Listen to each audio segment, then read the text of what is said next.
Subscribe कीजिए आपके अपने YouTube channel education for CBSE को और बेल आइकन को दबाइए ऐसे ही वीडियोस देखने के लिए।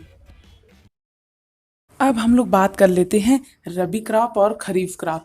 देखिए, जो खरीफ क्रॉप होती है उसे हम लोग रेनी सीजन में उगाते हैं और ये बहुत ही इंपॉर्टेंट पॉइंट है कि इसे जून से सितंबर में जनरली उगाया जाता है। और जो रबी क्रॉप होती है उसे विंटर सीजन में उगाते हैं, ये जनरली अक्टूबर से लेकर के मार्च के बीच में उगाया जाता है। क्लियर? तो यहाँ पे आपको कुछ एग्जाम्पल दिया गया है, तो आप लोग अपने नोट्स में इसे जरूर लिखिएगा, इन दोनों को, ये बहुत इंपॉर्टेंट है। और 2-3 एग्जाम्पल भी जैसा कि आपको यहाँ पे दिया है इसे लिख लीजिए। यदि आप लोग चाहें तो आप लोग इसका स्क्रीनशॉट भी ले सकते हैं इस वाले का। ठीक, तो चलिए अब हम लोग बढ़ते हैं आगे। देखिए, अब हम लोग बात करने वाले हैं basic practices of crop production. तो हमने रबी क्रॉप खरीफ क्रॉप देख लिया। अब कौन कौन सी प्रैक्टिसेस होती हैं। प्रैक्टिसेस में पहला आ जाता है प्रिपरेशन ऑफ सॉइल। अब हम लोग बात करेंगे कि सॉइल कैसे प्रिपेयर होती है। देखिए, सॉइल कैसे प्रिपेयर होती है। सॉइल को प्रिपेयर करने के लिए हम लोग अलग अलग ध्यान से अलग अलग इंस्ट्रूमेंट का यूज करते हैं, जैसे कि उसमें आ जाता है कल्टीवेटर। तो कल्टीवेटर क्या होता है? वो इंस्ट्रूमेंट जो हम यूज करते हैं अपने फील्ड में क्या करने के लिए, सॉइल को प्रिपेयर करने के लिए, उसी को हम लोग कहते हैं कल्टीवेटर। अब हम लोग सॉइल को प्रिपेयर करने के लिए क्या क्या यूज करते हैं। पहली बात, सॉइल को प्रिपेयर के लिए लिख लीजिए, सॉइल को प्रिपेयर करने के लिए हम लोग यूज करते हैं कल्टीवेटर।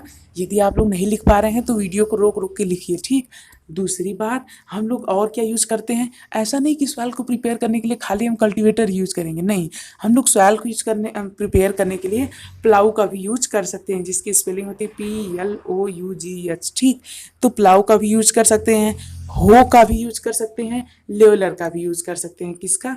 तीसरा इंपॉर्टेंट आ जाता है लेवलर। लेवलर क्या करता है?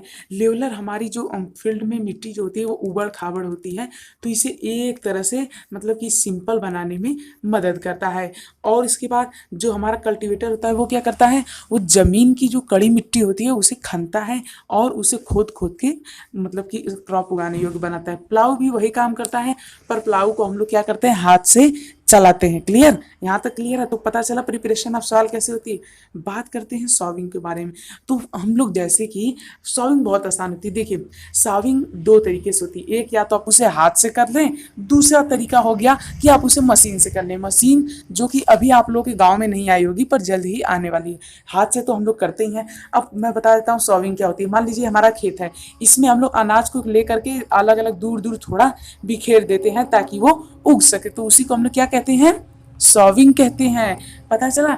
Adding manure and fertiliser. इससे पहले हम लोग बात कर लेते हैं मैन्योर और फर्टिलाइजर में अंतर क्या होता है।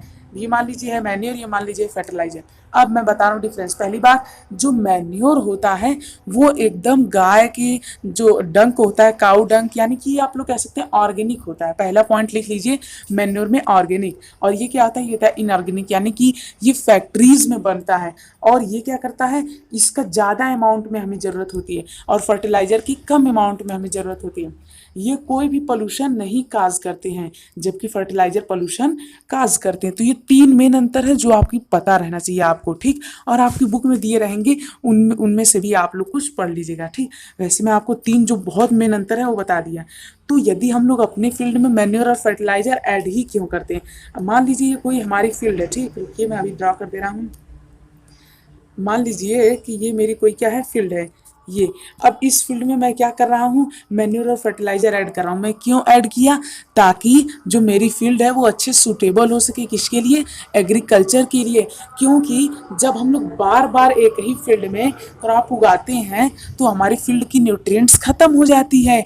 इसी वजह से हम लोग फील्ड में क्या ऐड करते हैं, मैन्योर या फिर फर्टिलाइजर। तो ध्यान से सुनते रहिए, बहुत ही ध्यान से। ठीक, इतना समझ में आया मैन्योर और फर्टिलाइजर हम लोग क्यों डालते हैं।